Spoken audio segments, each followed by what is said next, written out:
You are listening to the Lucha Central Podcast Network. And now, Lucha Central Weekly.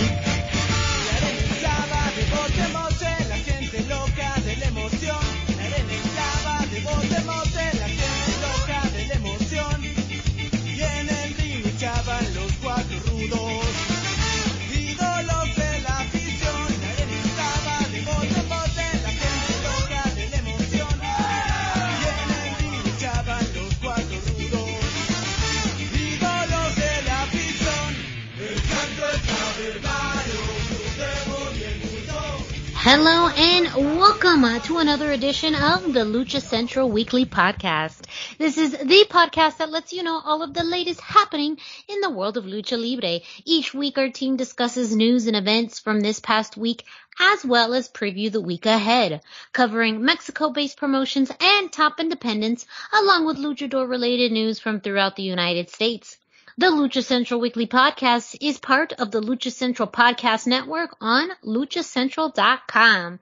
This podcast and others from the network are also available on all major podcast streaming platforms, including iTunes, Spotify, Google Play, iHeartRadio, Podbay, and Speaker. My name is Miranda Morales, and I'm one of the co-hosts of the Lucha Central Weekly Podcast. And let me bring in the rest of the team. Introducing first, he is the dashing one, Mr. Dusty Murphy. Dusty, how are you? I'm doing fantastic. How are you doing, Miranda? I am doing really well. Thank you so much for asking. Always so polite, the dashing one.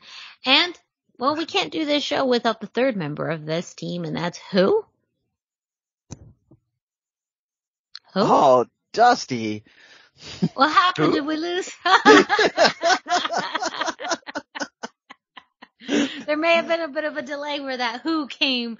We couldn't hear that who. So let's hold on. We're going to roll back time and we're going to try it again. And the third member of this team is who? Who? Who? Who? It's the one and only Brendan Barr. Oh my goodness. I was already going to give you grief because the way you said it made it sound like, oh, and this guy's here too. And then Dusty skips the who. I'm just going to take off. Like, you guys. No. Hold on. Now you're having beef with my intro. I said the who. We just had a digital drag. Yeah, we had a little bit of a digital drag, but I'm just giving you grief. You get the longest intro out of all of this. I say my name. It's true. Dusty true. gets All at of least it the is dashing true. part, and you have the longest intro. I don't know how that worked out, but that is true. What a diva. The diva of the show now, Brendan Barr. Oh yeah, no, we'll get into all my divaness later. I've got heat with people. Oh man. Well, you know what? We can't do the show without each other. Thank you everyone for listening. But there is someone out there we'd like to give a shout out to who we, owe a lot of our information to, our fandom, and just an amazing source of wrestling news and Lucha Libre news specifically. Lucha Blog celebrated 20 years this week. And I know, again, we utilize Lucha Blog a lot for news stories, for verifying information. We definitely, do what we can to credit Lucha Blog for so much. I know other wrestling news sites have utilized Lucha Blog and cited Lucha Blog for a lot of their Lucha Libre news as well. So a big congratulations and celebration to Lucha Blog. Thank you. Thank you for thank you. All the contributions, all of the news, all of the information, because you are truly the source for Lucha Libre news. This processed here, 20 years. That's a longer time than some of the luchadors he's reporting on at this very moment. Been alive. Yeah. I was going to say, that's older. Damn. Congratulations, Cubs fan at Lucha Blog. That's a fantastic accomplishment. We really do appreciate the effort all the time. Yeah, that's incredible. He's an amazing resource for the Lucha community. And, we look back at his reports from years and years ago, as, points of reference, as resources, as research. So, I mean, just the longevity of that and, the ability to be that news source, to be the person that a lot of us look up to and look for, each and every week. So big thank you to Lucha Blog. Dedicate this show to you, Lucha Blog, because we would not be here, I think, if it, wasn't to a lot of your contributions to Lucha Libre. But, with that, we got to get the show rolling because we have a lot to cover, as always. I always say that each and every week, but it's true. I'm not lying to you. We have so much to cover, keeps happening, including an exclusive interview that we recorded.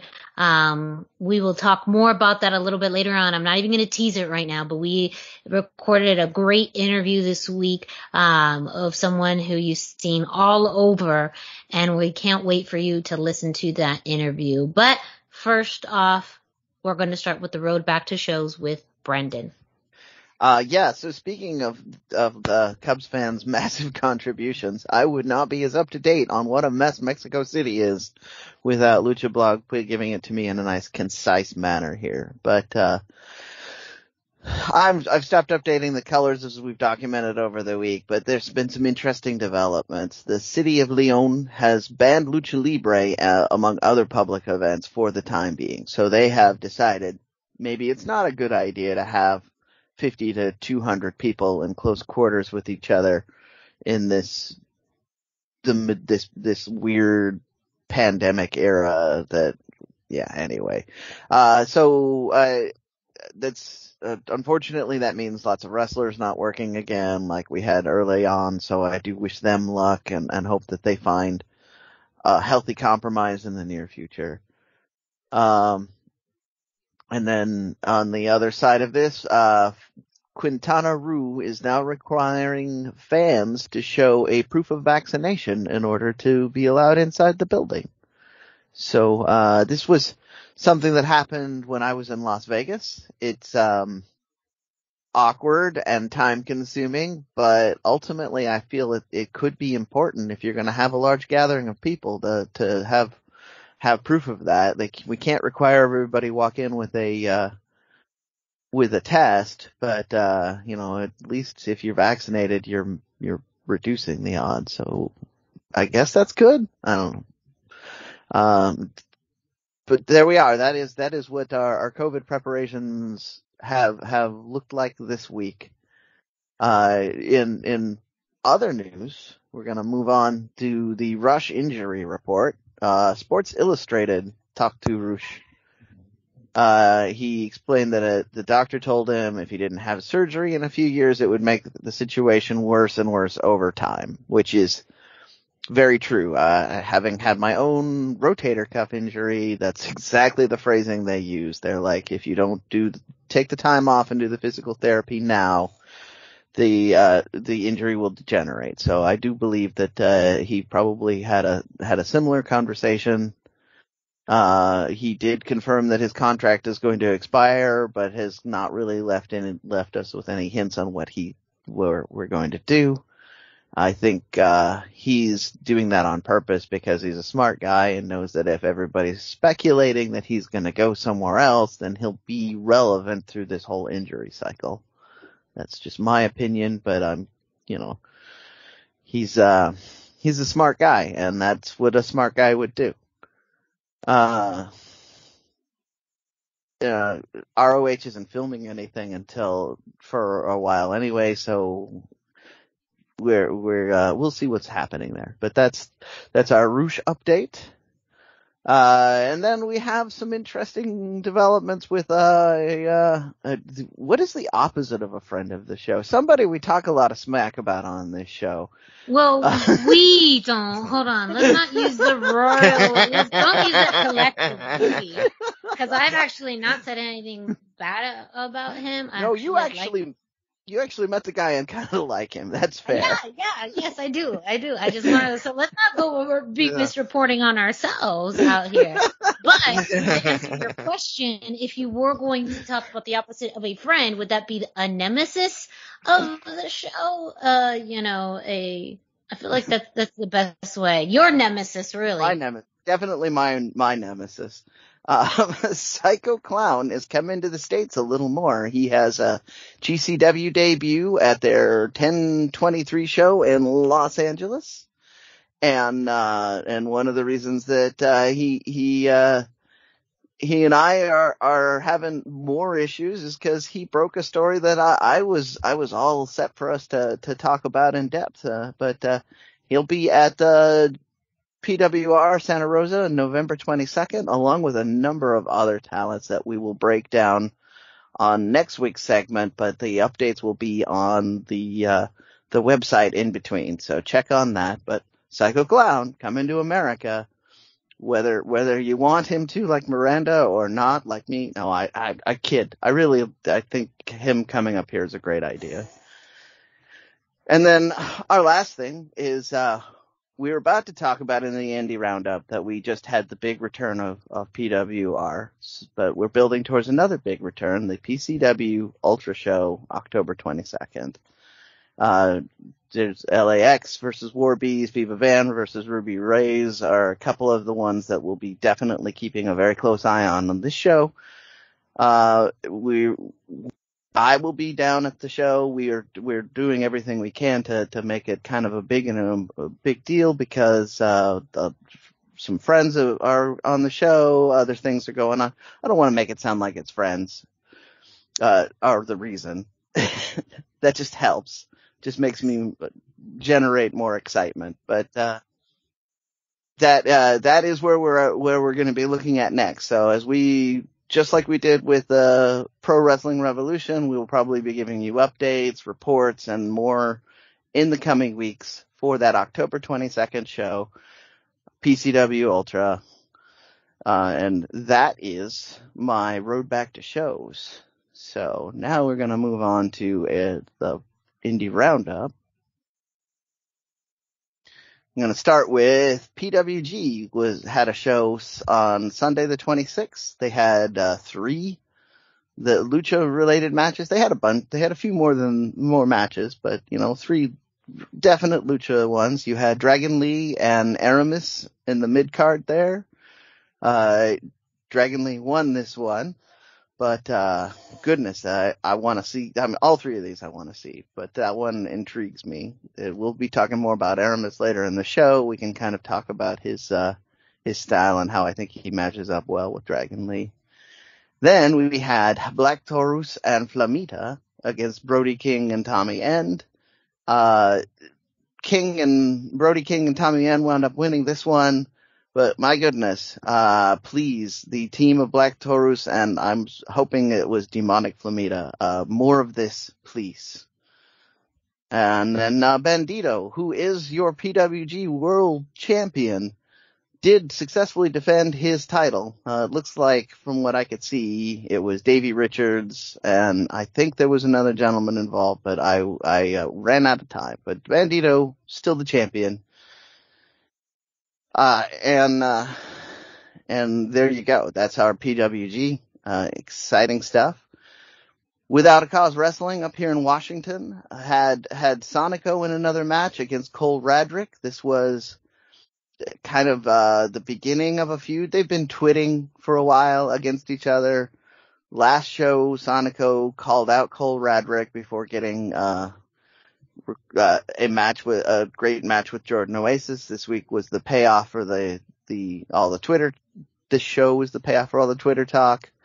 But they kind of set up another match because it ended with Sonico winning by DQ after Radrick refused to break a hold when the referee counted to 5, something that I almost never see. The referee counted all the way to 5, proving they can count to 5, and then the match ended. So Sonico wins by DQ, but we will probably see more of this match.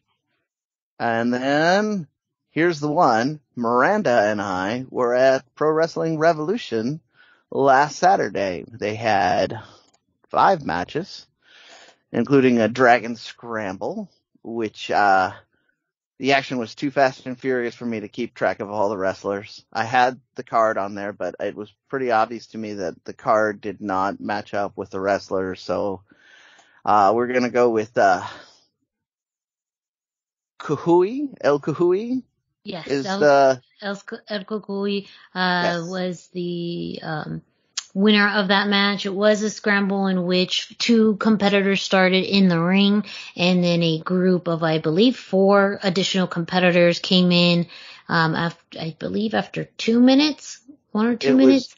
It was unclear what the increments were, and it was anything from 2 to 4 wrestlers, depending on the group. So yes, yeah. So that's how the scramble came to be about. It was chaotic so from the beginning. The ring got pretty full after there was outside of the 2 that started. There was, I believe, 3 different waves that came in. That sounds about right. Yeah. At one point it was extremely full with action still going on the outside. People could be eliminated by pinfall on the inside or being thrown over the top rope. The grand prize is to go to Mexico and be part of another event there. So congratulations to, say it for me one more time, Miranda. El Kukui. Kukui. For winning that, he appears to be a big part of the PWR program. He came out earlier in the show and had congratulated the programming on returning. So he seems to be kind of a fixture in PWR. And to his credit, he was one of the first 2 that came out. Yeah. And so he survived the entire match in order to win this opportunity. And then we had a 4 corners match for the PWR Openweight Championship, which featured Papa Esco, Viento, Vaquero Fantasma, and Ultimo Panda. So the other one was organized chaos.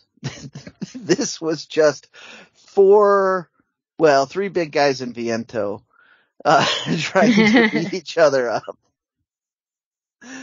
And you had Ultimo Panda doing some dancing in the middle of the match. You had some other fun stuff, but ultimately, our podcast mate, now a friend of Miranda's, Well, hold on, let's not start putting things out here. Just because we're both Puerto Rican and know how to take care of ourselves. You guys talked about knifing people. No, that's not true. I'm not going to put that out. Well, it's not like we didn't talk about it either. It's just that as Puerto Ricans, we just have an affinity for sharp objects. So it was just more, it's my obligation, as a West Coast Puerto Rican, just to check in on the rest of the West Coast Puerto Ricans. I got to make sure, como estás? How are you doing?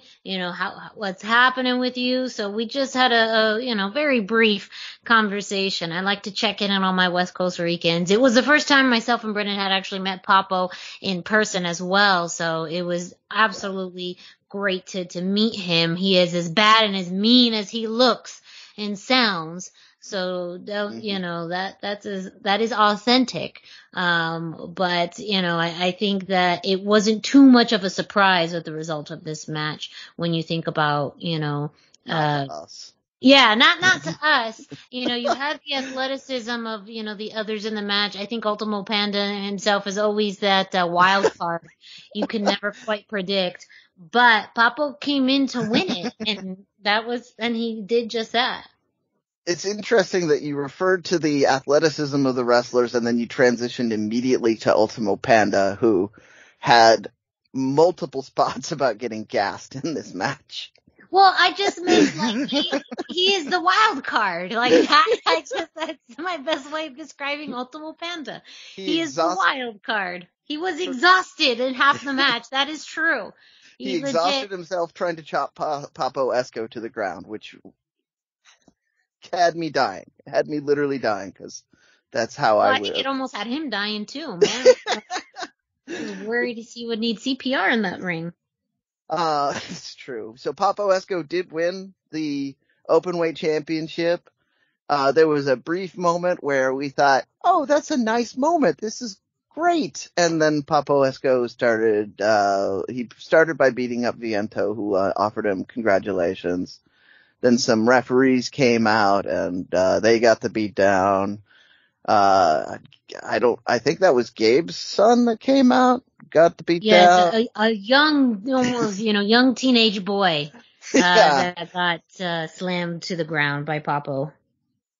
And even the lady ref came out and she got to the beatdown. And then Papa welcomed us all to the bodega where you can get anything you want, including a beatdown. So, I'm going to just say again, congratulations, Papo Esco, and, we'll be over here.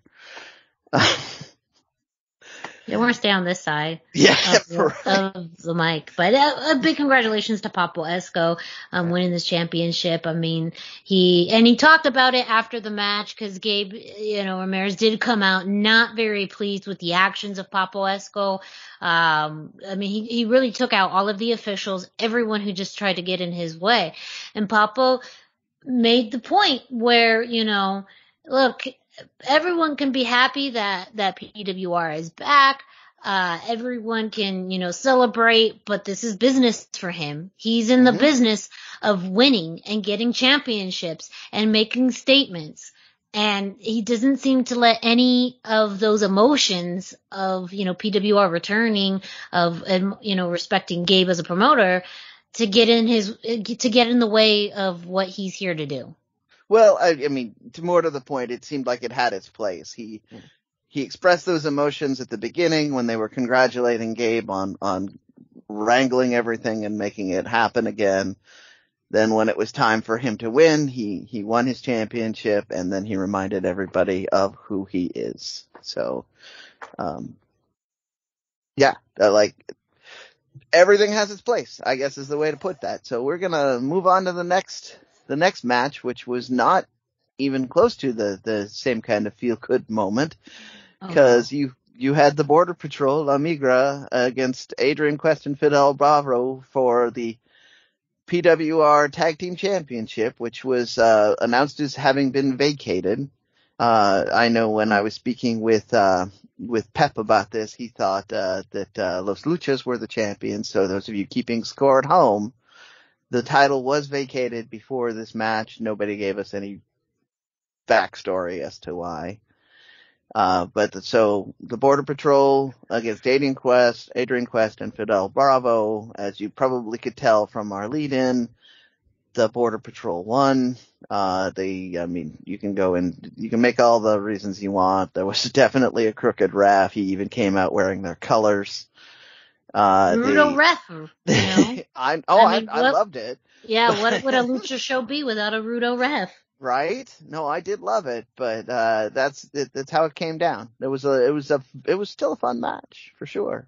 They're all fun. They were all fun. I'm not gonna make it sound like I didn't have fun at this show at all, because there was a ton of fun.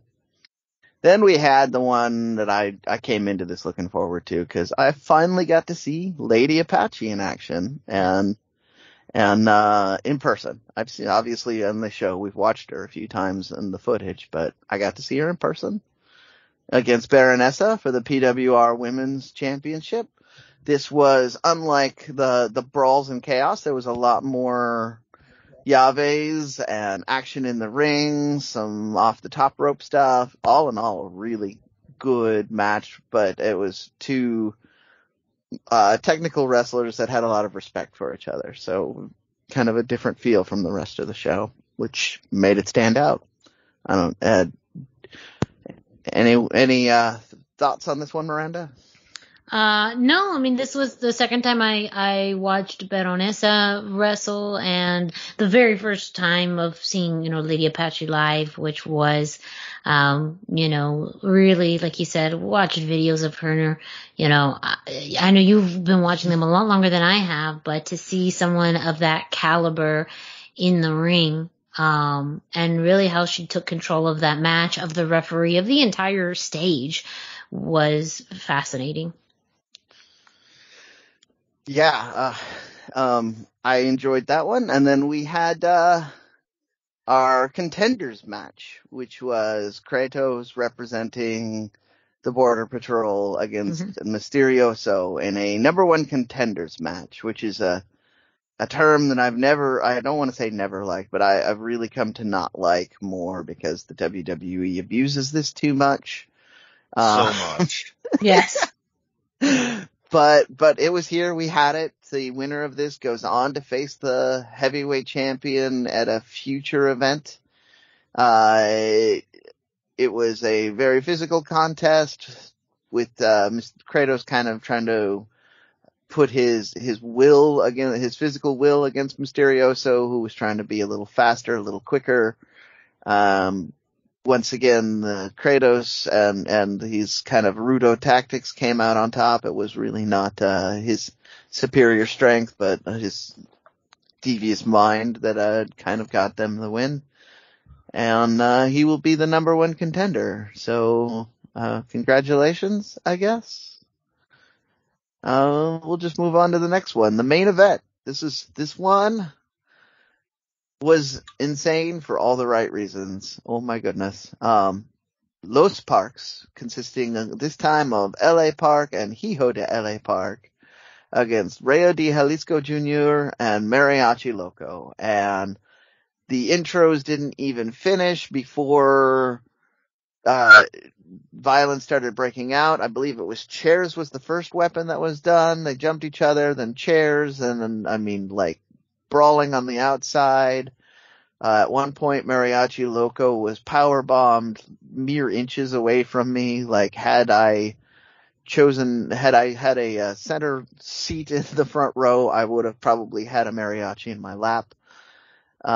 It was just crazy all over the place. Miranda put together a great collage that's up on our socials of that match in particular. It does a better job than my words will of capturing the chaos. Los Parks came out on top on this one, but really it was the loser was the people that had to clean up after this match because it was a mess. It was all over the place. Any thoughts on the overall card? Anything you want to talk about on the show, Miranda? It was just a fantastic show. I mean, the setup and the stage was amazing, with an elevated walkway, the lighting, the smoke. I mean, it was really a high caliber presentation. The luchadors themselves and luchadoras and the matches were really entertaining. The crowd was just, noisemakers everywhere. It was a really just amazing experience to be at a show of that level and to feel, the crowd's excitement and joy and anger and everything. It was very transparent and also a great family environment. Kids of all ages were there. So many fans with lucha masks and shirts, and it was just it was something that I don't see, as much, in my area, to see that a crowd of that size, but also just the level of excitement and anticipation. So I highly, highly recommend, if you have not gone to a Pro Wrestling Revolution show, to absolutely go to one. It is absolutely worth going. And you'll have your shot on November 27th in Santa Rosa. If, that's your next opportunity. And, for those who can make it, go, because it is an amazing show to just sit and absorb and take part in. And they'll be returning to San Jose in February. So if you're wanting the same arena experience we got here, February is your date. Santa Rosa, they did say that they can have this set up anywhere. And I looked at the equipment. You will get kind of this arena experience everywhere. You'll get this level of professional. They did a bunch of shows in the park leading up to this. I'm sure you got a similar experience out of those. All in all, it was, to echo Miranda, it was a great experience. Loved having the ability to come down there and feel the energy, this It was very familiar to me. It was very much a lucha show with a family-friendly environment. And this is I'm gonna give this to you now. The results are up on Lucha Central, but Pep took the results that I wrote down at the show and used that as the source. And he used a photo that I took. So like, this is your opportunity for the indie roundup to get yourself out there. Like, if you're at a show and there's stuff that's going on, if you submit results and photos, they might even go up on the website. Like, not just me talking about it, that might go up on the website. That's a writing credit, people. So, take advantage of this. Let us know about lucha that's happening in your area. That's what Lucha Central's all about. Speaking of that, that's my indie roundup. So I think we're going to talk more about Lucha Central at this moment. Yes, yeah. So thank you, Brendan, for both the Road Back to Shows and the indie roundup. We will give our social media information at the end of the show if you were interested in reaching out to us. But before we do that, we got to get on through the rest of the show, and we can only do that by kicking it off to Denise Salcedo, who brings us this week's Lucha Central. Why should you visit thechairshot.com? Thechairshot.com is your home for hard-hitting reviews, news, opinion, and analysis with attitude. Why? Because you're smarter than the average fan. Thechairshot.com. Always use your head. Hey everyone, it's Denise Salcedo here in Lucha Central with a reminder of where and when to catch all of the great network content this week. Get the full lineup and listen to all of our shows in the podcast network section of luchacentral.com. On Tuesdays, Mass, Mats, and Mayhem takes you inside the world of Lucha Underground as they take you weekly through the series with the benefit of hindsight and the benefit of special guests from the groundbreaking series. Check out the premiere video stream every Tuesday at 2 p.m. Pacific, 5 p.m. Eastern on the Lucha Central YouTube channel and at luchacentral.com. Then listen to it on your favorite podcast platform every Wednesday. Tuesday nights live, it's Wrestle Boss, where Fabi Chulo talks MMA and pro wrestling with special guests and listener call-ins. Visit WrestleBossLive.com Tuesday nights at 7 p.m. Pacific to listen live or call in with questions or download the show on podcast platforms on Wednesdays. Wednesday nights live on Facebook, it's Spanish show La Mesa de los Márgaros, giving you both the news and the chisme from around the lucha world. Special guests and a whole lot of fun make it one of the most talked about shows in Mexico. Thursdays, it's Straight Out of the Bodega with Papo Esco and PWR promoter Gabriel Ramirez as they have guests from throughout the wrestling world pull up to give an inside look into their careers. From indie standouts to television superstars, each week brings a new name and perspective. On Friday, it's your double dose of Lucha Central Weekly podcast, one in English y el otro en español. Lucha Central Weekly is where you'll find all the top stories of the week, both inside and out of the ring from Mexico and anywhere luchadores are in action across the globe. Be sure to subscribe and follow all your favorite Lucha Central Network series on your favorite podcast platforms, either by their own series name or subscribe to the Lucha Central Podcast Network show pages to get all of the shows in one easy feed. And please consider giving a rating to help more fans find the shows that you love. For now, this is Denise Salcedo signing off from Lucha Central. Have a great week. Lucha-Masks.com by Pro Wrestling Revolution, bringing you in partnership with Mask Republic, the Lucha Brothers, as well as Japanese legend Ultimo Dragon. Go to lucha-masks.com and fight Lucha Strong with masks from your favorite Lucha legends and Pro Wrestling Revolution luchadores. Stay safe in style and represent your favorite luchador. Get yours now at lucha-masks.com, powered by Pro Wrestling Revolution. A big thank you to Denise Salcedo, who brings us this week's Lucha Central, letting you know what's happening throughout the Lucha Central Podcast Network. Up next, we're going to take you in this week in WWE with Dusty. Yeah, so we've mentioned before, certain shows get the slot based on their appearance, and this week what really did it for me for WWE to get the slot was Zelina Vega finally picked up a singles win in WWE. It happened. It happened. It was on SmackDown. She defeated Liv Morgan. It was a very quick match. It lasted roughly 2 minutes, and Zelina only won because Liv kept fighting with Carmella. But this was Zelina's first single win since September the 21st, 2020, when she defeated Mickie James on Monday Night Raw. And this is only Zelina's fourth singles win in her entire NXT WWE career. So that's a big deal. I want more wins for Zelina. She deserves them. She looked great. She should be the Fuego del Sol of WWE. Lost forever, kind of becomes an underdog. Big damn deal. And Zelina deserves to be a big damn deal. But I digress. She also, during the match, used a really sweet Dragon Sleeper like Aleister Black used in his WWE tour. Malachi Black now. However, Liv Morgan was able to get free of the sleeper, and then for whatever reason, she went after Carmella, who was on commentary. That gave Zelina the opportunity to straight up kick her in the face. Zelina then hit the code red and picked up the pin. The entire match only took 2 minutes and 19 seconds. But Zelina got her fourth win in her WWE career. Hopefully it's the sign of things to come. Monday Night Raw, we had Angel Garza in a singles match with Humberto Carrillo at ringside, defeating Eric with Ivar on ringside. You might remember the Viking Raiders. They had a little bit of a thing with Street Profits and sort of with Andrade and Angel, but this one was even quicker than the Zelina Vega match. It was only 1 minute and 50 seconds, but in that time we saw that great Garza family clothesline from Angel. Then he got serious. He tears away the pants, hits a big knee in Eric's face before Humberto jumps up on the apron to cause a distraction with the trunks.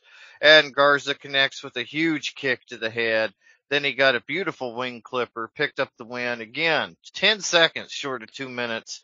They got 3 hours of time on Raw, but only 1 minute and 50 seconds could go to Angel Garza. So, on the other hand, I really like that it's a quick, concise, and clean win. Like, that's not... And against a much bigger opponent, it really made Angel look like a big deal. I was going to say, it serves the purpose. I see what you mean. I hope this is not the consistent route that they go, where it's these short matches, or hopefully they build up to something for the next pay-per-view. It served the purpose for this night, but don't make it a habit, WWE.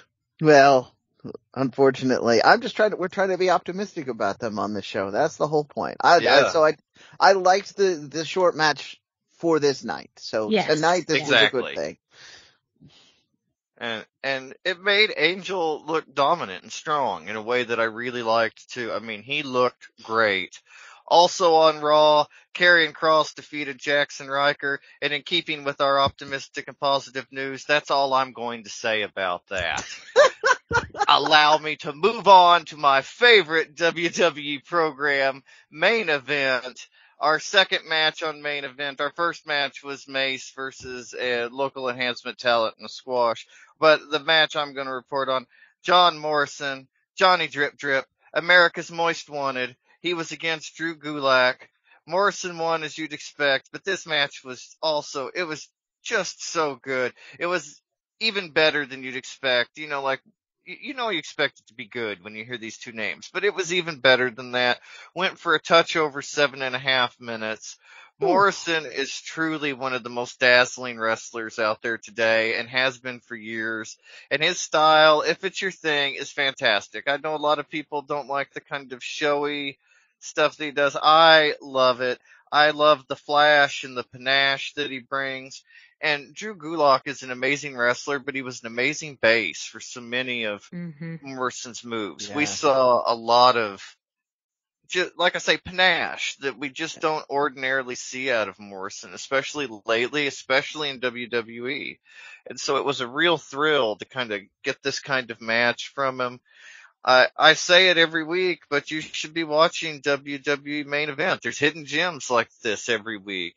and it's where the real wrestling is. It's about 45 minutes long without commercials, and if you don't watch Raw or SmackDown, it recaps everything that happened, and you get a couple of great matches all in 45 minutes. I highly recommend WWE Main Event.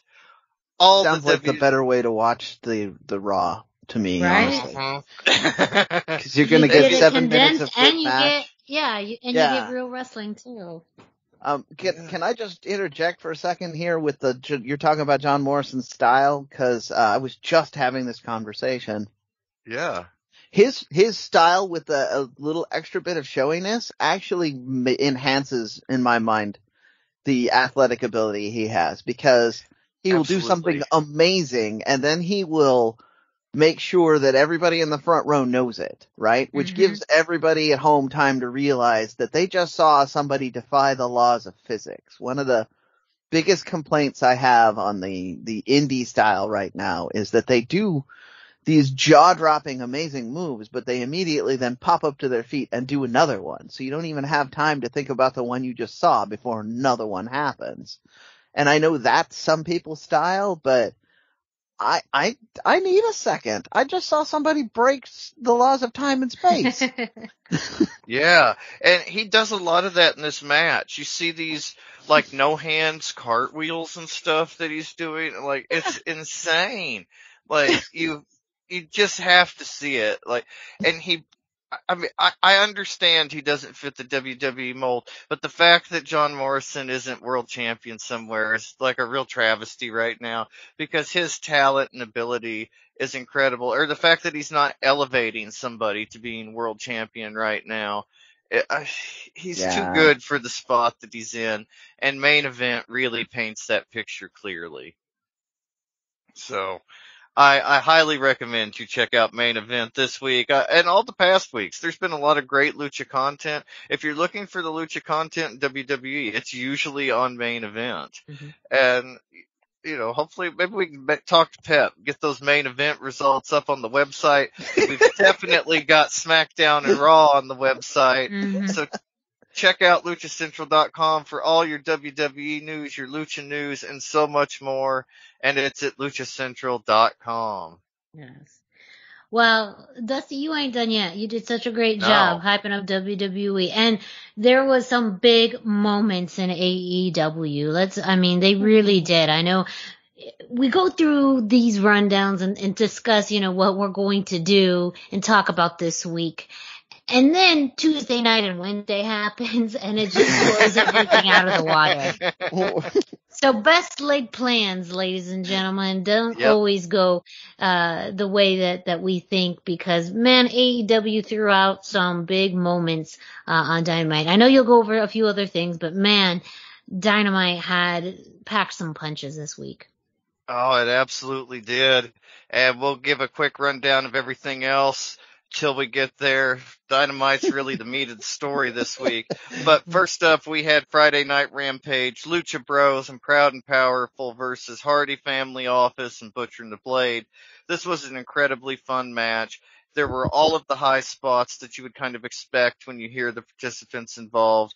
There was an incredible four-way dive that went mildly viral on social media over the weekend, like a tandem synchronized dive onto the Rudos. Excellent stuff. It's hard to stand out in a multi-man showcase like this. They're just meant to be fun. They're meant to be exciting matches. And that's exactly what this match brought. I highly recommend you check it out. It's just fun, like I mentioned. But a spiked Fear Factor and a street sweeper on Quinn from Private Party gives the good guys the win, and 9 minutes and 43 seconds. And then Thunder Rosa had a pair of appearances on the Dark programs this week. First up on Dark Elevation, it was Kayla Sparks losing to Thunder Rosa. And on Tuesday Dark, it was Nikita Knight losing to Thunder Rosa. She picked up a pair of wins. The Dark Elevation match was a squash match. It was a longer, more energetic match on the Tuesday Dark program.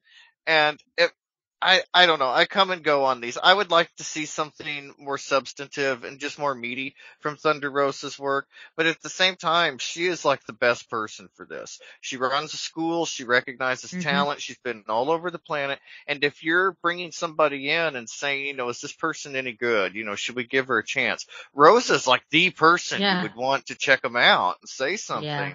So I do like that about it now. She has that talent and that ambition, and really, like I say, she's earned her spot as kind of the gatekeeper to the women's division, and she's also quietly racking up a ton of wins this year on the dark programs.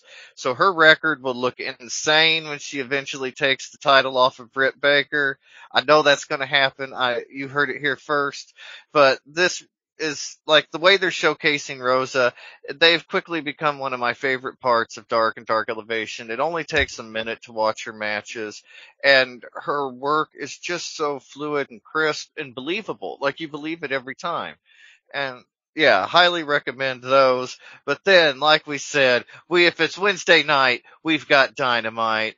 And first up, to discuss, we had Sammy Guevara defeating Miro after a run-in from Fuego, and he is now TNT champion. Miro claimed for quite a while he was God's chosen champion, and that was all well and good until he came up against the Spanish God. Sammy is on the rise, and his talent is growing taller and faster than his hair, and now he's TNT champion.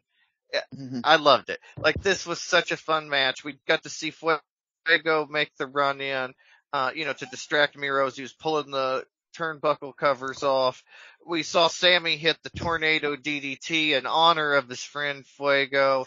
There was just so much that felt so emotionally satisfying in this moment. It reminded me of WCW as well at the end. There wasn't much of a celebration. He became champion. It cut away to the Cody Rhodes reality program. But it reminded me of Nitro. We gotta go, sports fans. We're all out of time. And it had that feel. Such a good match. We've talked about it before. I have thought for a long time Sammy is going to be the guy. He's on his way up. And this is his first title win. He's also, aside from Darby Allin, who AEW are obviously very high on, the only wrestler, he's maybe the least established in terms of career before AEW.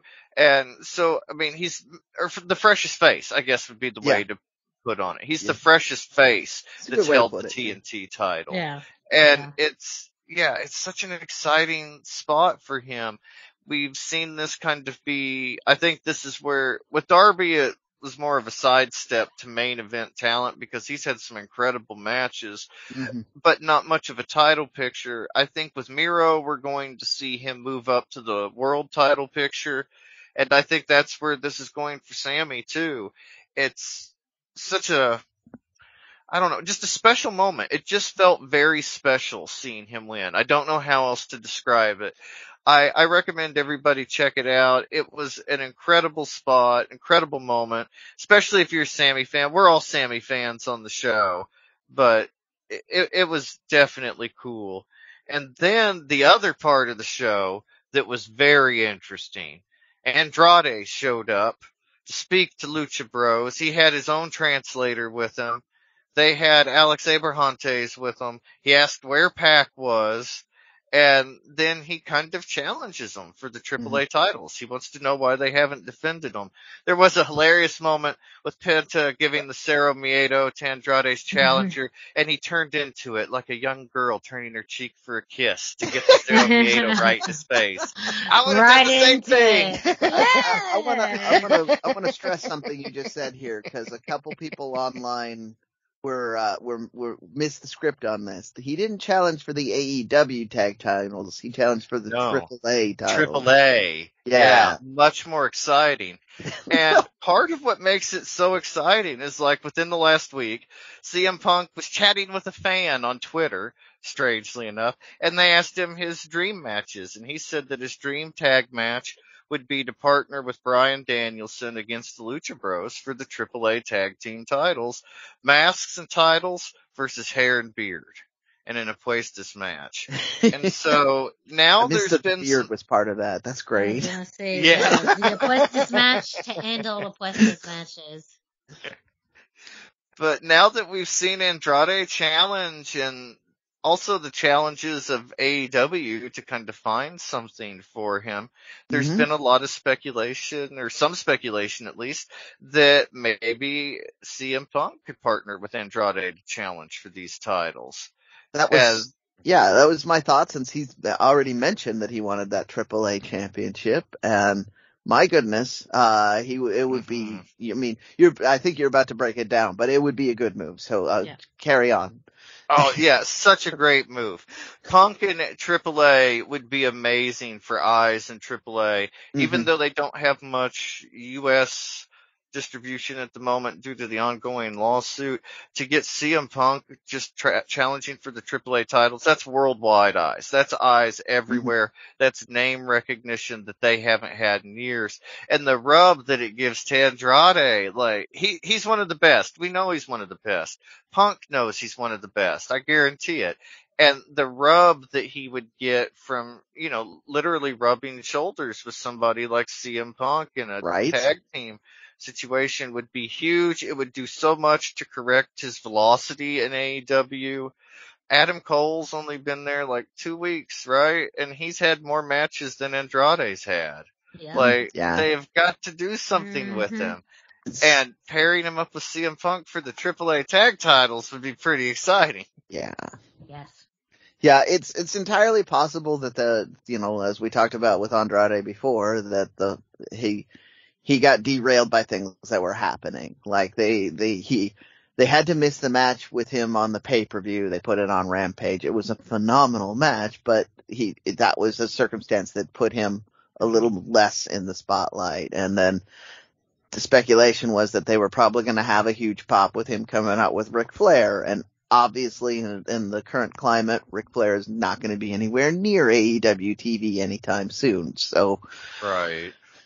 They've got to do something if they want to put him back on track and get their dollars worth out of this investment they put into bringing him onto AEW in the main event scene.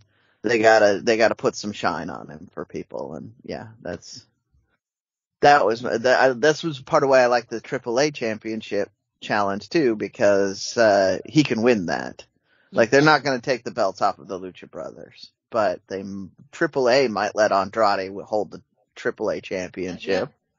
Yeah. Yeah. Well, and like I say, to have CM Punk be one of your tag team champions would be huge for AAA. I mean, this is a huge get for Andrade. It's a huge get for AAA. It's a huge get for Lucha Bros. I mean, to get to kind of mix it up with Punk, and there'd obviously be a rematch and a lot of things going on. So much could happen here, and it's the most positive I've felt about things within AAA since the lawsuit started. Yeah. Like, it's the most, exciting spot they've had. We've seen the AAA Mega Campeon Championship just be kind of an afterthought for a lot of things, especially now that Kenny's lost the Impact Championship. Yeah. They hardly mention it. So if the tag titles got a little shine, and there's nothing AEW does better than tag team wrestling. So if the AAA tag titles got a little shine in AEW, that would be huge for them. I would love it, yeah. Benefit, yeah. And so that's what I would really like to see happen. I kind of want to swing back to talking about Sammy too, because we kind of breezed by what a phenomenal and momentous thing this was. Like, we've talked about Sammy as a rising star. They talked about Sammy as a rising star earlier in the show. MJF called him out as one of the 4 pillars of AEW as well. He said, that there's 4 young up and coming guys that are going to still be here in 10 years winning that. And Sammy was one of those 4 guys. Obviously, MJF downplayed that Sammy was one of those guys and played up that he is one of those guys, but he did still mention that. So that tells me that that's what's being talked about, that Sammy is going to be the guy, and putting the belt on him right now is a step towards making him one of those guys. Like, and he didn't do it with the Inner Circle. He didn't, Fuego del Sol was involved, but that was part of the payoff of the emotion of this whole feud. Yeah. I think one of the reasons this worked is that it was storytelling that was allowed a little time to breathe. We got this over some weeks. Yes. We got this match where we weren't I don't know about you guys. I wasn't expecting the win tonight. I wasn't you're either. right. I was not Yeah. either. I was not expecting him to win at this point. I thought that they, maybe next year, we were going to see that, but I did not expect it to happen. At the pay-per-view. I was thinking he was going to lose and it would build to the pay-per-view, right? That was my exactly. But and I also didn't expect the emotional connection I had to it because of the way they built up the story. Like it was so emotionally satisfying to see Sammy win. And I think because of the fact that they told the Fuego del Sol story so well, that continued to flow over, the months, it feels like. But I think it's been like 2 months, maybe a month. Month and a half. Month and a half-ish, okay. Yeah. So the fact that, they've continued on that same emotion, that helped it become, the moment that it was, the level of connection. And the Fuego del Sol story is one of the best stories that they've told, long-term stories that they've told, in their, even though it's still young, in their company's history. Yeah. Yeah, and you're right. The fact that it was able to tie into that just made it more organic. It added that extremely emotional desire to see something positive come out of this, even if it's Sammy winning and not him winning. It's somebody standing up for Fuego del Sol and winning, and that is important. Yeah, and we're expecting big things from Sammy on this show because he's lucha trained and we've most of us have seen him for years. So I'm also excited that the world is starting to really see him the way that he can be presented. Yeah, I agree. And for all the AEW news, Rampage, Dynamite, Dark Elevation, be sure you check out luchacentral.com. He has all the results, all the news, everything going on there, and so much more. Again, that's at luchacentral.com, your centralized place for all things Lucha Libre. So earlier I teased an interview that we did this week, and this one ties into our next story and a little bit of the story of the promotion we covered previously. And this has been someone that we have been really looking forward to interviewing. And yes, we've done it. We got really the man that captured 2020 and 2021 by storm, and that is Danny Limelight Rivera himself. We were able to speak with him earlier this week and talk about his journey in wrestling. His beginnings in Southern California, wrestling during the pandemic era, signing to MLW, some big matches that he has coming up in the month of October, that and much, much more. The interview was released on Friday on luchacentral.com, so you can listen to it in its entirety. But this was a big get for us because we've talked about Danny Limelight plenty of times here, whether we're talking about MLW, AEW, the United Wrestling Network, and much, much more. New Japan Strong, and to really hear from him directly about his thoughts, of getting into the business, his really mixed background as well in the entertainment industry, but really hearing about, the people that he looks up to, his influences, and even some of the favorite matches. I mean, that was phenomenal to hear. Yeah. Yeah. So, guys, before we get into this clip, what were your thoughts interviewing and talking to Danny Limelight? Oh, I was just spellbound, honestly. Like, he was so interesting, and anything you asked, he covered the answer and a little more. And I don't know that we've ever had an interview that clicked as well as this one. And it really, I feel this is a special one. It was just fantastic. Everything that he talked about, especially about his past, his training, I thought that was incredible. For me, and we were talking about this earlier with Papo, and he's also partnered with Papo in the bodega. Like, his attitude towards success and his kind of mindset for it just really stood out. And it really, like, just listening to him talk about how he wants to be and how he wants to do in anything he does, and on any side of the entertainment industry, and his family, I'm like, it made me want to get up and go do something. He was already like motivational in that respect. So, yes. Well, we have a clip for you of this interview. We started off by asking Danny how he got into the world of professional wrestling, and this is what he let us know. I just had to ask, how does a kid from New York City go from traveling the world with the Marines and being a drill instructor to traveling the world as a professional wrestler? Like, what was your journey in between? Like, how did you get there? Man, I don't even...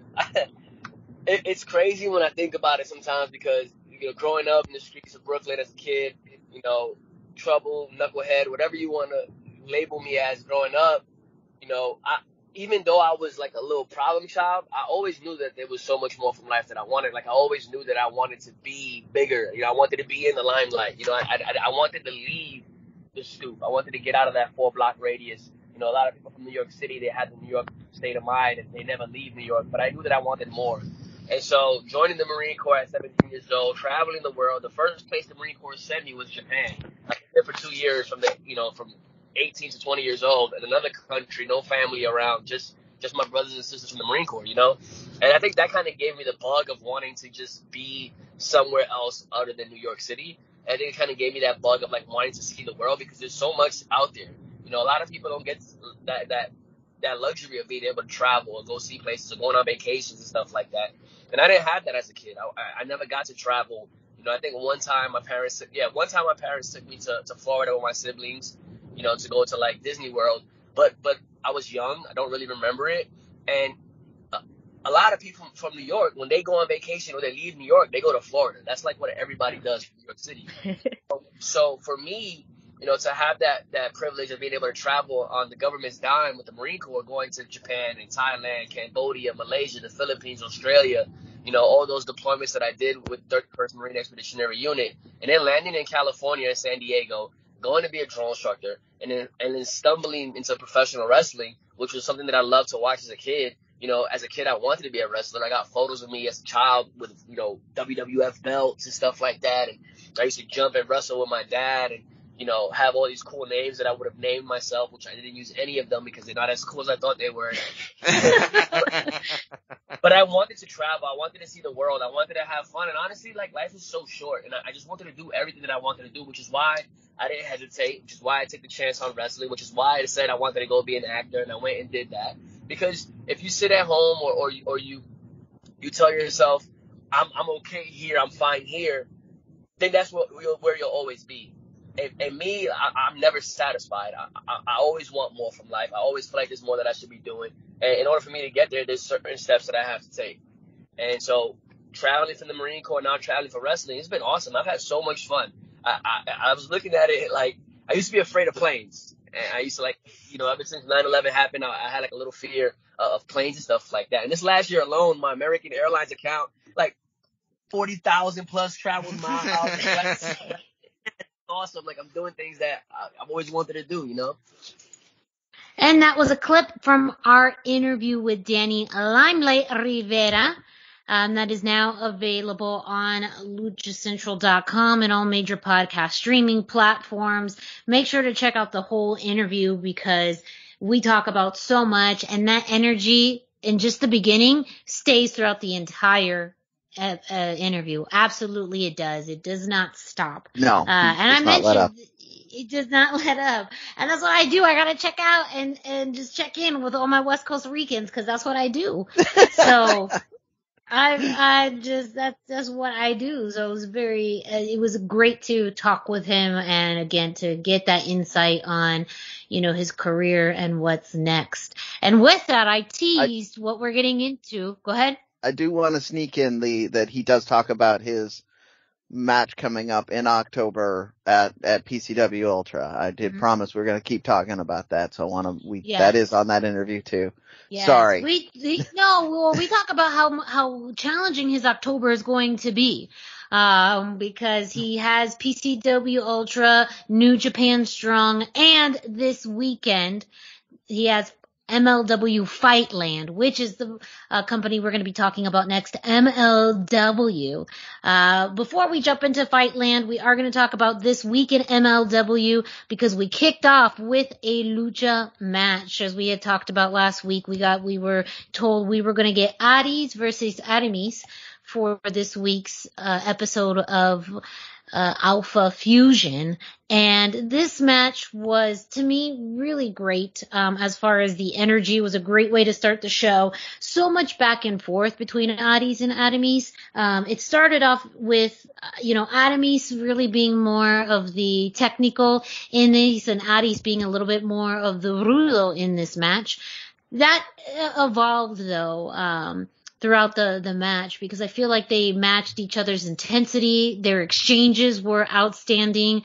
Even the action outside of the ring. MLW is a little different. The commentators played up that they use a 20 count, which I think was to their benefit because they were able to utilize that time to work outside of the ring.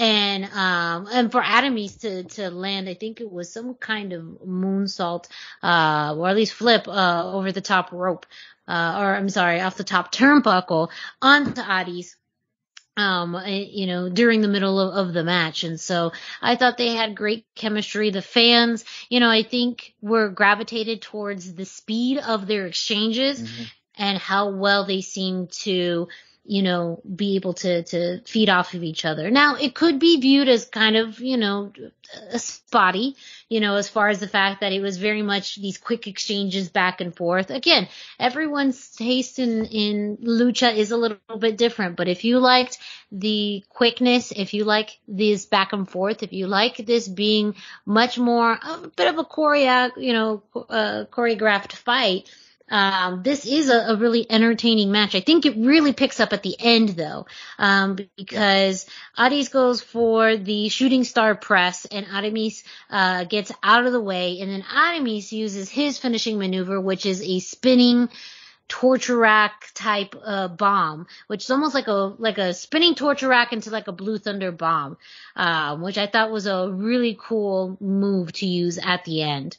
And Aramis wins this match. At the end, the two did shake hands. I thought maybe Aries was going to, get to push him or end up beating him up after, but in the end, they gave the handshake, and everybody was happy, and they even started to throw money in the ring as, per lucha libre tradition. So I thought this was a great way to start this episode of Fusion, and I'm really glad that we got this match. I want to get your thoughts on this real quick, because I know Dusty was going to watch this. Yeah, I watched it over my lunch hour, and it was just so exciting.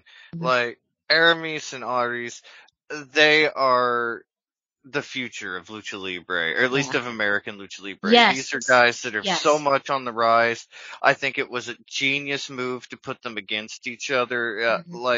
It's just so fresh and just felt new and exciting, and Alpha Fusion feels new and exciting. Like, it was just kind of the perfect matchup for the show, in my opinion.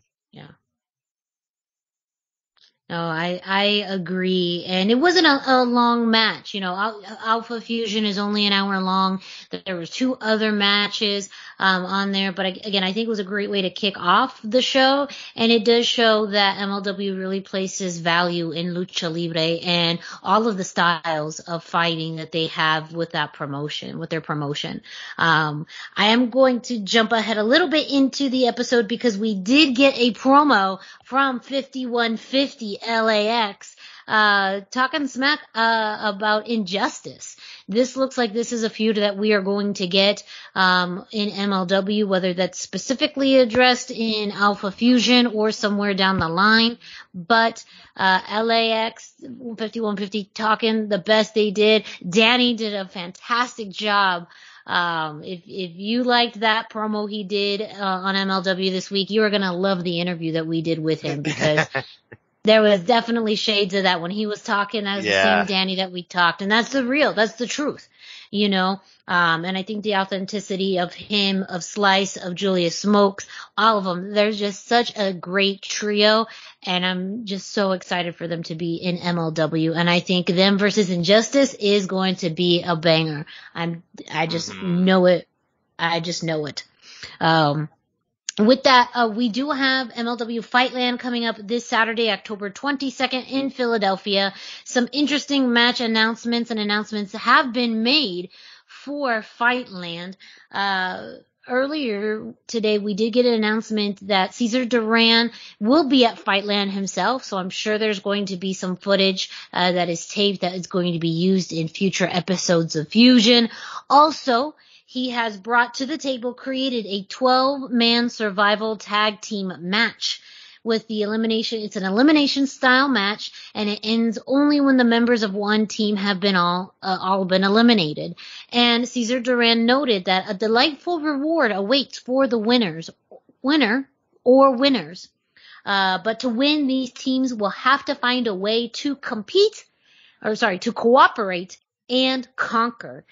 And he says that because these matchups are a little bit interesting. As far as Team 1, we have EJ Naduka, Savio Vega, Richard Holiday, Warhorse, Zenshi, and the Blue Meanie. So having Savio Vega and Richard Holiday on the same team will be very interesting. That is a whole cooperate aspect that we heard about. On the other team, we have Okuro Kuwan, King Mo, Gino Medina, Kevin Koo, Casey Navarro, and Beastman on your second team. So again, elimination style match, and this match ends only when one team have been completely eliminated. And Cesar Duran has noted there is going to be a reward for whoever wins. We also are going to get a 4-way match for the MLW Midweight Championship. Myron Reed versus the two luchadors we just talked about, Adames and Adis, versus Tajiri. So if you enjoyed watching Adames and Adis this week on Alpha Fusion, you are going to want to check out this 4-way match. LAX 5150 will be in a trios match against Los Parks.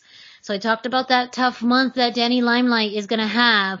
It starts with Los Parks. And as we saw just a week ago, they literally tore down a gymnasium in order to win their match. And so, but 5150, you know what? They're young. They're tough. And they are resilient. And so they are ready to fight. And we talked with Danny about that in our interview. So if you want to capture, get his thoughts on that match, please listen to it because it is fascinating. And then we also have the Opera Cup brackets now available. And I believe they are going to be starting the first round of the Opera Cup at Fightland. We are going to see Bobby Fish versus Lee Moriarty. Calvin Tankman will be facing Matt Cross. TJP will take on Alex Shelley, and Davey Richards will face the reigning Opera Cup winner, Tom Lawler. So the Opera Cup kicks off this Saturday in Philadelphia at Fightland, and we will likely see those matches online or on Vice later on. Speaking of Fightland, it was announced that 2 matches from Fightland are going to air on Vice TV on Thursday, October 7th. That is going to include the World Championship match, Jacob Fatu versus Hammerstone, and the 4-way middleweight match will be featured on that episode on October 7th. So you're going to want to watch that. Of course, to watch early the match of the year. This one has been building up. Hammerstone versus Jacob Fatu for the MLW World Championship. And this 4-way between Myron Reed, Aramis, Aries, and Tajiri is going to possibly steal the show. You have the up-and-comers of Aramis and Aries, and even Myron Reed, really, versus the experience, the technical ability, and just, the world traveler Tajiri. So this is going to be amazing. But MLW has Alpha Fusion each and every week. It's on Wednesdays that you can find on YouTube. It is free. It's a 1-hour show. And don't forget that Fightland, those 2 episodes are going to be available Thursday, October 7th on Vice TV. It will be the lead in to the next episode of Dark Side of the Ring. And that is it for this week's MLW news. Don't forget to check out our interview with Danny Limelight Rivera. That's going to be on all podcast platforms, including iTunes, Spotify, Podbay, Speaker, and of course, luchacentral.com. And with that, we're going to kick it off to Dusty, who gives us this week in Lucha Libre history. Yeah, that's right. It's time for This Week in Lucha Libre History. Be sure to check in at luchacentral.com every single day. We've got This Day in Lucha Libre on the website. It's written by Pep Carrera, and he's got information, birth dates, anniversaries, match of the day, amazing videos, and even more. He's got all kinds of stuff on there, and it's all about Lucha Libre. And that's at luchacentral.com, your centralized place for all things Lucha Libre. This week we chose October the 4th, 2015, when Mystices, Io del Fantasma, and Tejano Jr. defeated Rey Mysterio, Psycho Clown, and Garza Jr. in a 6-man tag team match at Heroes Inmortales 9 in 2015. And just a little background, Rey's return to AAA and to Mexico was a big deal. This was a legitimate dream come true for a lot of Lucha fans, but he'd been in the WWE for a long time. Unfortunately, even though he came back, it would last less than a year. On March the 3rd, 2015, just 5 days after being released from WWE, it was announced that Rey Mysterio had agreed to come home and work for AAA for the first time since 1995, after having been one of the earliest cornerstones for AAA and helping to establish AAA as like the place for exciting and high energy Lucha Libre. Rey's return to AAA came at the Rey de Reyes event held on March 18th, 2015. Rey Mysterio was interestingly billed again as Rey Mysterio Jr., his original AAA name. He teamed up with the luchador then known as Mystices, now known as Mystico again, and of no relation to the current Mystices Jr. in AAA. Stop anyway, yeah. Also that Sin guy Cara. Yeah, also Sin Cara, Okay. also Caristico, but that guy, he teamed up with Rey Mysterio to take on the tag team of Io del Perro Aguayo and Pentagon Jr. in the main event of that show. Then he later won the 2015 Lucha Libre World Cup with Mystices and Alberto El Patron before Mystices turned on Rey. And they had a singles matchup, kind of a dream match at Triple Mania 2015 to build a feud that never really got off the ground. And this match was one of those in the feud build up. Garza Jr. was the luchador sorpresa for this match. At this point, he was still mostly known as Il del Ninja, and he was mostly only known to Monterrey fans. But, of course, he's part of the Garza extended family. That's why I used the Garza Jr. name. We know him as Angel Garza now. But this caused a lot of confusion at the time because despite the similarity in looks, he is in fact not Hector Garza's son. The audience at large didn't really know him at this point, especially like we do now, but they got into him because he's got those good looks and also because he was doing the best, world's best Hector Garza tribute, including tearing off the pants, that trademark spot, the Hector Garza style clothesline. He comes out with the rose and gives it to Mrs. Pena. I mean, he's got the whole thing down. Like, it's the Angel we see now. So it's really cool to see that. American and some international audiences and fans have become increasingly familiar lately with Luchador El del Fantasma because he's in NXT as Santos Escobar, and also the Legado del Fantasma. That's him.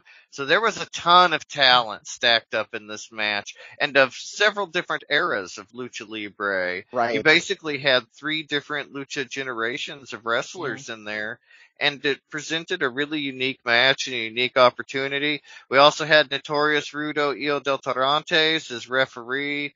Yes. You had Mystices hamming it up like he wasn't on the same page as his partners. He's kind of schlubby compared to those 2 guys, so he had muscles printed on his shirt like Giant Gonzalez. He'd been doing that since the World Cup, so I don't know. Maybe he was just feeling underperformed. Well, it also kind of like, I think too, it definitely gave me shades of like Halloween Havoc, Rey Mysterio 96.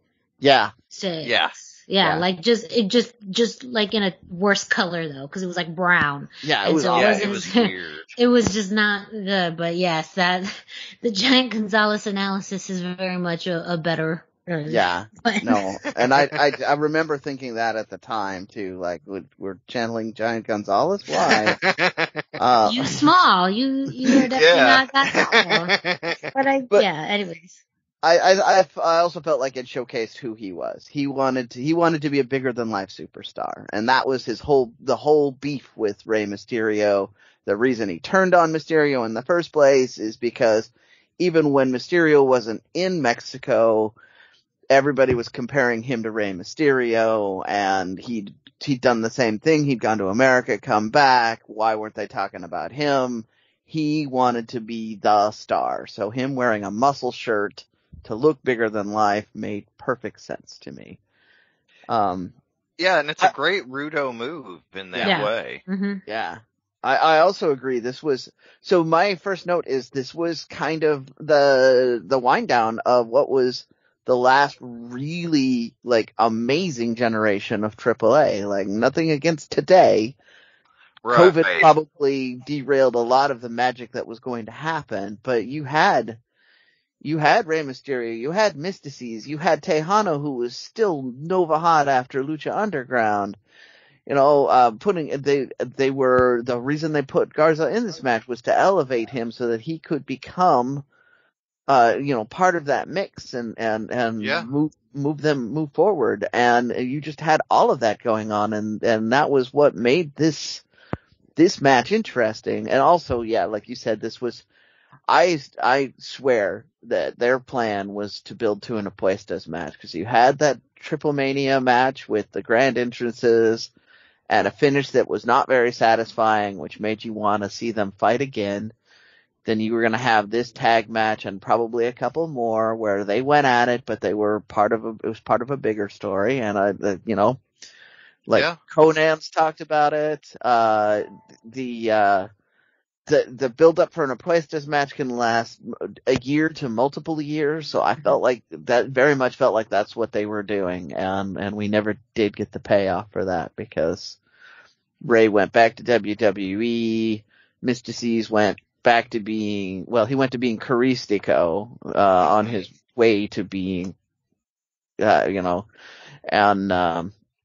that kind of paved the way for Garza to decide maybe it's my turn to go to America and get my reputation, which is where he's at now. And Phantasma too. Like, he probably had similar thoughts coming out of that. Like, that seems to be the big pattern. If you're big in Mexico, you go to America, you get bigger, and then you come back. So. Mm-hmm. Come back and get paid. Yes. Paid. It seems to be the only way you make money as a wrestler in Mexico, is if you get big enough that you're a global draw, then the promoters will actually pay you a living wage. Otherwise, you're selling chicken or tacos or something else on your. Even if you're Ultimo Guerrero, right? Mm-hmm. No, it's like he's the ultimate example. Like, he's a guy that is known worldwide. He was in the PWI 500, but he has it's a taco truck, isn't it? Yeah. Burger stand? Yeah, something like that. Pimpinella Escalada has a chicken place because, you can be a worldwide name in lucha, but you still need to make money. Mm-hmm. Yeah. I'm ranting now, so I'm gonna Miranda, what are your thoughts? Well, a lot of what Dusty said about the beginning. I really like the interaction between Ray and Mystices, when it came to the flowers and how that became a whole thing, because literally the flowers were like all over the ring the entire time, but how people were celebrating Ray. And I don't know if that almost felt like Mystices was jealous that he wasn't being celebrated in the same way, and it's almost like parallel careers that went in very different directions. I also noted in there as well, as far as, definitely some lack of communication, specifically between Hijo del Fantasma and Mystices. They had more back and forth as far as like, pulling pins away from each other and lack of communication. But, there's so much star power in this match. And as, and really a 6-man tag or trios, like it's just the action is everywhere. And so, I mean, I know as far as Brendan's nemesis, Psycho Clown. I was avoiding talking about him. Well, I just, I thought you did well in the match as well. We haven't really talked about him. We talked about, a bit about everyone else, but Psycho Clown too. I mean, just the love and popularity that he has from the fans is also very, noticeable in this match. But I really have to say that opening sequence with the roses and Mystices just hitting Ray with those roses got me to laugh, but it also, in some ways, whether this was very intentional or not, to me felt like it was deeper jealousy. And I thought that was actually a great way to showcase that. That was what they were trying to convey, and I thought they were doing a great job of it. And in fairness, because I do give Psycho Clown a lot of grief, he was perfect in his spot in this match. Yes. Like he was not pulling too much attention to himself, but he did still have that star power. He was, he hit some good moves. He was pretty athletic in this. He hit a couple of top rope moves and some destroyers. Like, yeah, he looked good. I'm credit where credit is due, even though I jokingly say we have heat. He was really good in this match. Well, you can find this day in Lucha Libre history at luchacentral.com and everything we've talked about so far on the show. But wait, there is more. Brendan, can you let our listeners know what else they can find on luchacentral.com? If you're listening to this and you haven't visited luchacentral.com, it's really time to do it. Luchacentral.com is the online home for Lucha Libre, where you can get all of the top news in English and in Spanish. Find the best curated video content and original content not seen anywhere else. Find when Lucha Libre events would be happening in your area. Find photo galleries from top photographers covering Lucha Libre around the world. Place to have your voices heard, from weekly polls to annual awards, seen and read by top executives in all of the major Lucha Libre promotions across the globe. And on top of all of that, it is free. LuchaCentral.com, your centralized place for all things Lucha Libre. Brendan, you have some CMLL Aniversario results. I do. The Aniversario did happen. It was a Night of Champions, so a bunch of titles were on the line. I'm just gonna go over a lot of this real quick. The vacant title that was, last held by, Octagon was up for grabs with Templario and Dragon Rojo Jr. This is the Mexican middleweight title. Templario did come out with the win on this one. Then you have the Místico Caristico tag team titles, the CMLL tag titles, with Titan and Volador going against Emilio Diablos 1 and 2 for the title. Titan and Volador did come out with the championship on this one, so it is another babyface tag team winning or technical. Interesting choice to me, but you can't go wrong with it. They're two really popular wrestlers. Then we had Hechicero and Ultimo Guerrero for the CMLL Heavyweight Championship. The Hechicero did come out on top with this one, so I I believe that is Hechicero winning the title for the first time. I didn't think so I need to point out this match was actually really hard. It wound up being only live streamed and only in Mexico. So finding results that were reliable were really hard. But yeah, Hechicero did come out on top. He is the CMLL heavyweight champion. Espirito Negra and Rey Kamata were up against Akuma and Espanto Jr. for the Mexican Tag Team Championship. Espirito Negro and Rey Kamata did successfully defend the title there. And then La Yarochita and Uvia against Dark Silueta and Reina Isis for the Mexican Women's Tag Championship. Yarochita and Uvia did successfully defend there.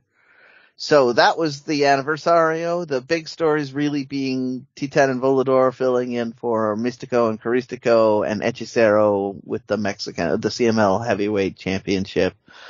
Those were kind of the bigger stories coming out of this. They did announce a few things in the fallout from this. One of my personal favorites, so I'm going to mention it because I can. Satanico announced that Hechicero, Mephisto, and Euphoria are the newest version of Los Infernales. So they are Satanico endorsed.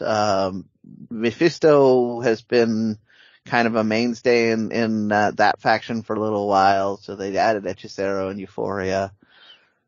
Super exciting. I look forward to the combo mask of those three now. Dusty, keep an eye out for that, because that's gonna be awesome. I will want some of those. So when you see them, let me know. I will. Yeah.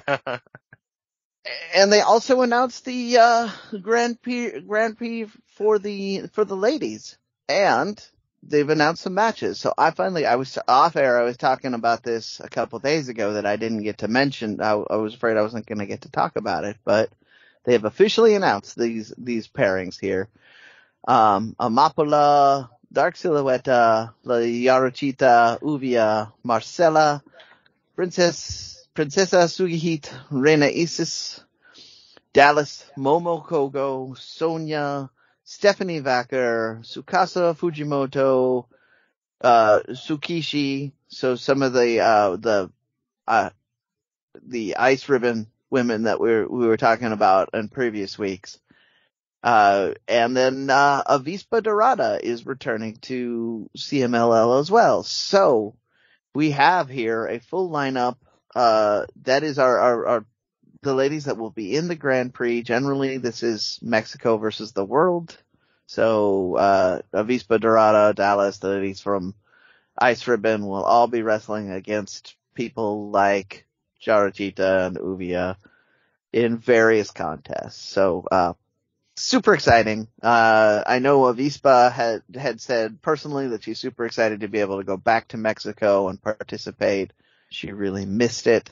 So, I expect that there's going to be some very strong and emotional performances out of her. I know the Ice Ribbon ladies are super excited to be able to travel.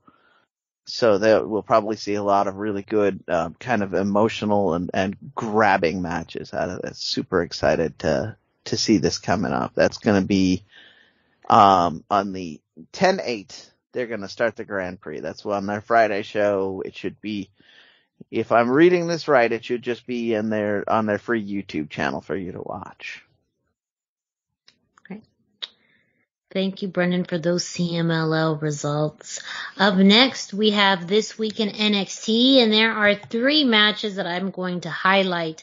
All of them, the women's matches this week. So again, the Lucha Libre content is being handled by the women of NXT. First off, we started off with a no disqualification match between B-Fab and Elektra Lopez, representing their respective factions.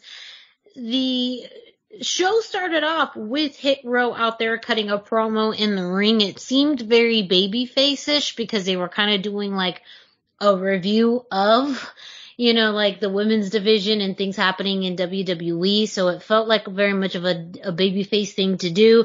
But then B-Fab especially went more into, her feud with Elektra and their upcoming match. After that, Legado del Fantasma came out accompanying Elektra, and B-Fab attacked Elektra outside of the ring to start the match. Lots of back and forth in the very beginning until they went out of the ring, and Elektra was able to grab a trash can from underneath the ring, but B-Fab was able to stop her from using it. But from there, Elektra shoved B-Fab into the steel steps that seemed to do some pretty solid damage. While they were both near the steel steps, though, Raul Mendoza was about to use the trash can on B-Fab, but Top Dollar stopped him. Literally, I think just put his fist up and ended up smashing the trash can. And with that, chaos ensued. Legado del Fantasma and Hit Row were fighting on the outside. And eventually, they all had to clear out for the women to continue their match. Elektra then took a table from underneath the ring and was planning to use it as a weapon. They used it, but not in the way that you thought. It was interesting how they used elements of the weapon, of the table as a weapon. First off, Elektra was holding on to one end, B-Fab was the other, and Elektra was able to shove the table into the midsection of B-Fab, and then B-Fab slammed Elektra's leg on the floor, but also on the table leg. So I thought it was an interesting way of using the table without using the table. A little bit later on, Elektra grabbed some steel chairs and kendo sticks from underneath the ring as well. And the chairs were utilized as Elektra did kind of like a crossbody spear to B-Fab as she was almost sitting in the steel chair. And then eventually grabbed her face and hit it on that top rim of the steel chair, and then was able to win the match with the powerbomb. So Elektra Lopez came out on top, representing for Legado del Fantasma.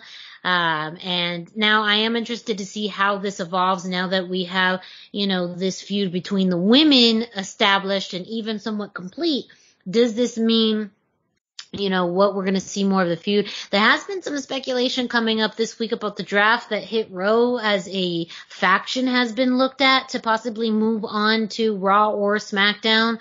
I hope that they do that, with some time, but also if they do, they bring some more finality to this feud with Legado, because this has been one of their longest feuds in NXT, and you would want something where maybe everyone gets involved. But I think it was a great way for both women to have an intense match without having to utilize maybe a heavy skill set of technical ability.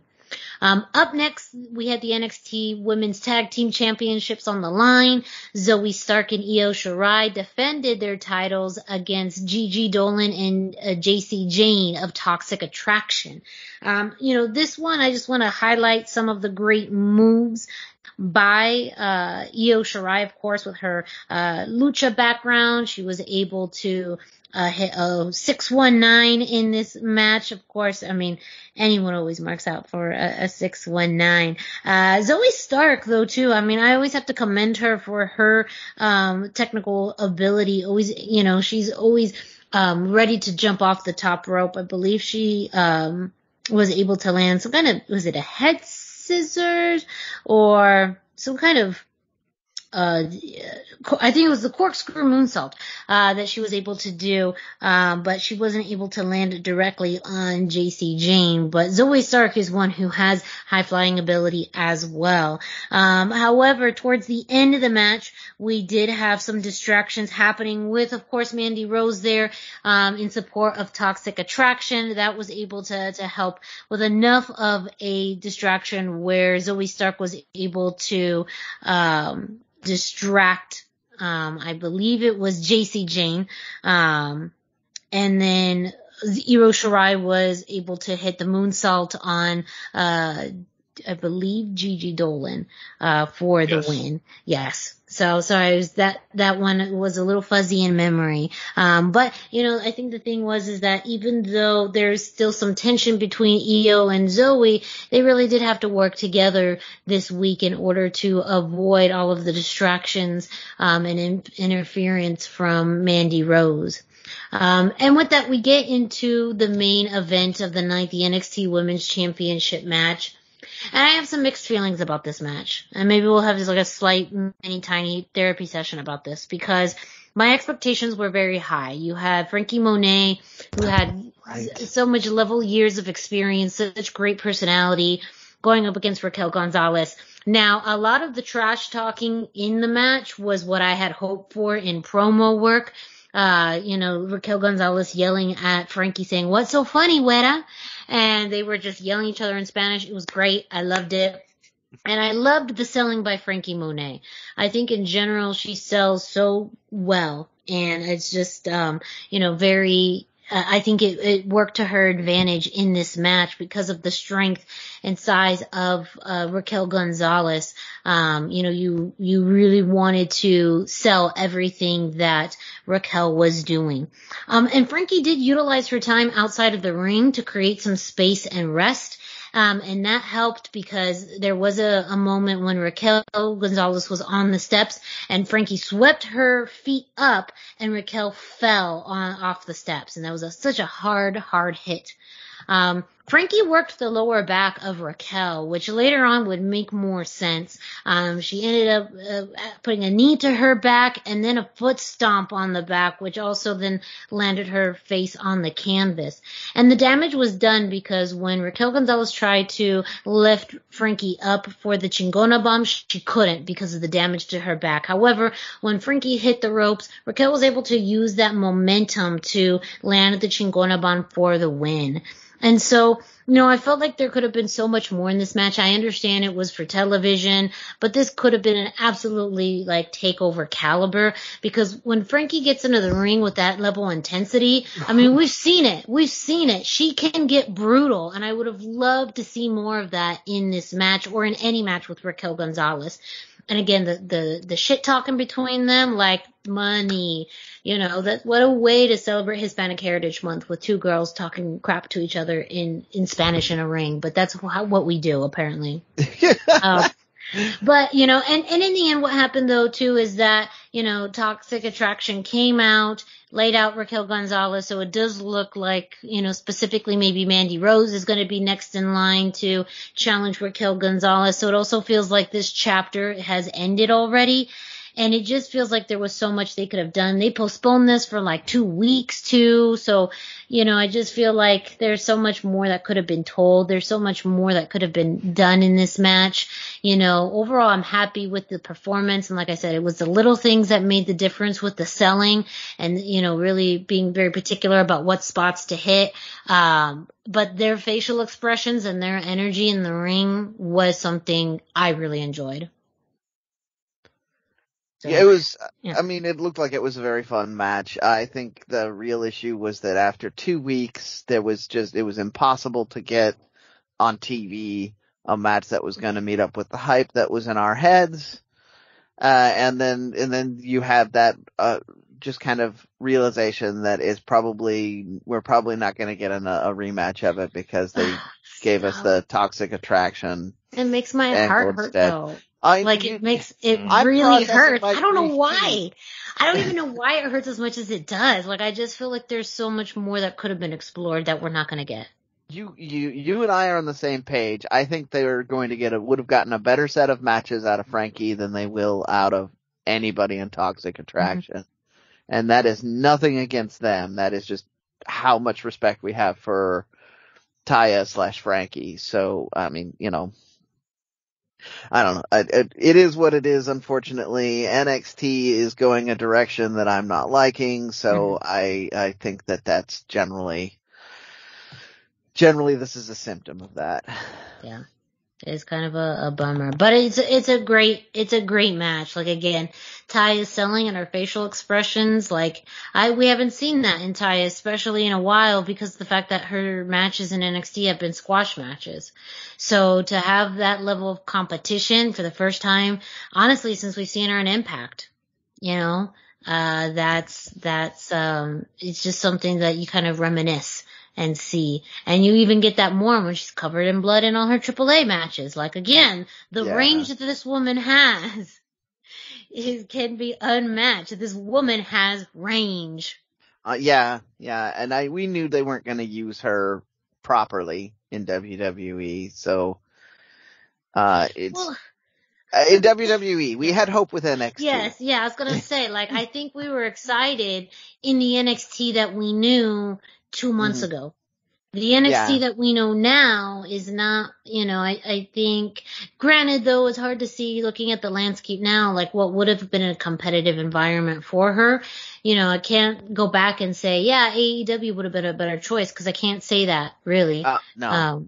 No. And, you have to, and she is built for something like SmackDown or Raw, but does that even matter if you're still not getting a lot of airtime? I don't know. The point is, it's still for what it was, a really great match. Right. And I definitely recommend it again. The women are carrying the Lucha Libre content in NXT. So, to them, still fantastic work, still a very strong women's division. We've seen this before with NXT. When they turn over a new leaf, you wonder, are they going to be as good as the Charlottes and the Sashas, and the Baileys and Beckys and Shaynas and Asuka, and and it all eventually turns out okay. So I'm going to keep that level of optimism going into the good news is they both did look good. And I feel like they still firmly believe in Raquel as the champion. Yes. So I'm taking my wins on that. Yes. And that is this week for NXT. Full results are available on luchacentral.com. And we are going to end this show with Impact Wrestling. A very quick note on tonight's Impact Wrestling. Again, due to recording, we have not been able to watch Impact Wrestling tonight. But a match that was announced this week, which was essentially a qualifier match for the X Division Championship. Let's go back, to a few weeks ago. Champion Josh Alexander vacated the X Division Championship in Option C, which is kind of a hidden menu rule of Impact Wrestling, where the current X Division champion can vacate the title in order to receive a world championship opportunity. So with the X Division championship vacated, it looks like they are going to be setting up a match to crown a new X Division champion. And this week was a qualifier match between Laredo Kid, Alex Zane, and Trey Miguel. I will watch this absolutely. I can only imagine how much of a high-flying match this can be, would be. It's great to see Alex Zane back on the independent scene after his release. I think he could be tailor-made for the X Division. So especially if you take Josh Alexander out and you want to put someone new in, Alex Zane could be a really great fit for the X Division. Same thing as Laredo Kid. I've been excited for his wins over the past few weeks. And I think Laredo Kid would be excellent in the X Division. This is, again, a perfect fit for him in Impact.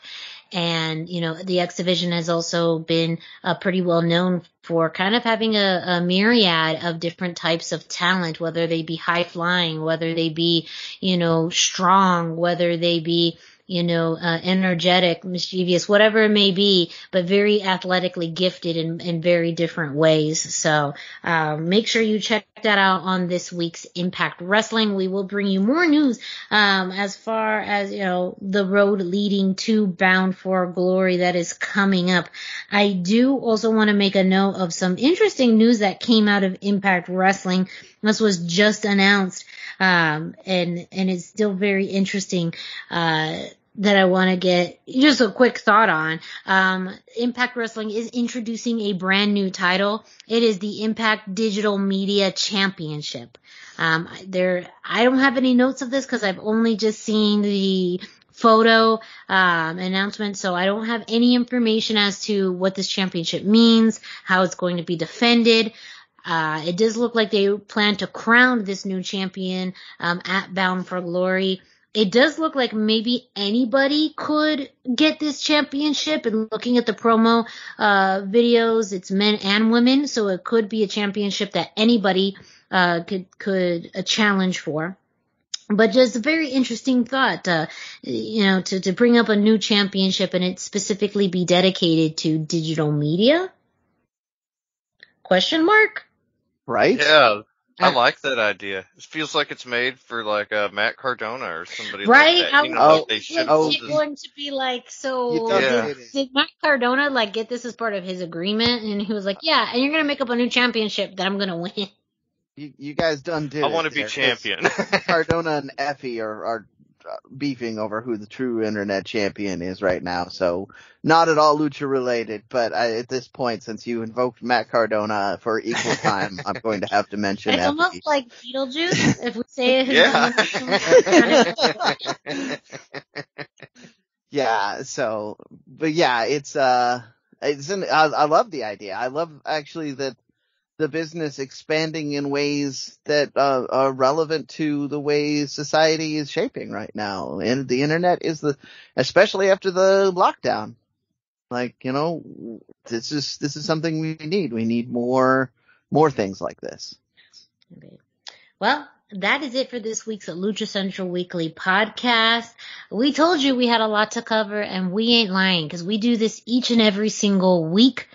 So make sure you stay tuned for next week. Don't forget to check out luchacentral.com, your centralized place for all things Lucha Libre. You can follow Lucha Central on social media at Lucha Central on Facebook and Instagram, and at Lucha Central Com on Twitter. Don't forget to check out the YouTube page that has hours upon hours upon hours of exclusive interviews, matches, and content that you won't find anywhere else. And while you're doing that, well, go ahead and follow us on social media. Dusty, can you let our listeners know where they can find you? Yes, I am on Facebook at facebook.com/Dusty Murphy, and I am on Instagram at Dusty Murphy. And Brendan, where can our listeners find you? I am 321 T-shirt guy. That's the numbers 3, 2, and 1. T-shirt guy is all spelled out.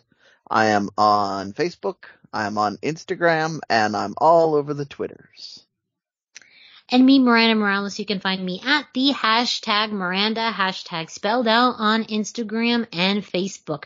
And don't forget, if you are an independent wrestling fan, promoter, luchador, feel free to reach out to us on social media regarding any independent wrestling matches and shows. As Brendan mentioned, we'd love to hear from you. And also, if you'd like to submit any results, feel free to do so. You may have those available at luchacentral.com with a writing credit.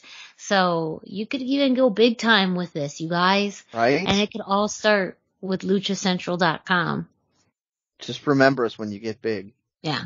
Just remember the little people. And when you get as big as Lucha Blog, just remember it all started here. Yeah, that's right. At the Lucha Central Weekly podcast. So everyone, thank you so much for listening to us. Don't forget you can find us on all major podcast streaming platforms, including iTunes, Google Play, Spotify, iHeartRadio, Speaker, and more. Of course, a big shout out to our friends at thechairshot.com, in which this show airs each and every week. Also, go ahead and check out Chairshot Radio on thechairshot.com. You may be hearing an upcoming episode of Chairshot Radio hosted by this trio right here.